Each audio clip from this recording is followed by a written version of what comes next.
এক নাবালিকাকে ধর্ষণ করার ঘটনায় এক ব্যক্তিকে গ্রেপ্তার করল বক্সিরহাট থানার পুলিশ। অভিযুক্তকে আসাম বাংলার সীমান্ত এলাকা থেকে গ্রেপ্তার করা হয়। অভিযুক্তের নাম এরশাদ আলী, বয়স 40।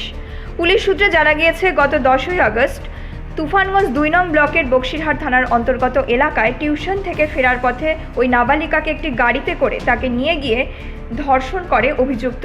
বাড়ি ফিরে বিষয়টি নাবালিকা তার মাকে জানানোর পর পরিবারের পক্ষ থেকে বক্সিরহাট থানায় রাতে একটি লিখিত অভিযোগ দায়ের করা হয়। তবে ঘটনার পর থেকে পলাতক ছিল অভিযুক্ত।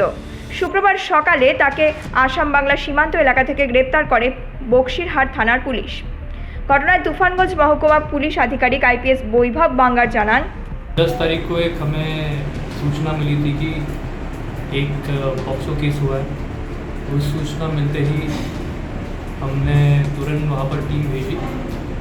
जो विक्टिम था उनका मेडिकल भी सेम ही दिन करवाया, एफआईआर भी तुरंत रजिस्टर कर दी और जो विक्टिम है उनका 164 भी किया। सूचना मिलते ही हमने तीन डिस्पैच की, जिन्होंने मल्टीपल प्लेसेस पे रेड मारा, जिसमें खेरबारी है, गोलकगंज है, मानसाई है, तूफानगंज है, चिलाखाना है। इन सारे प्लेसेस पे हमने रेड की।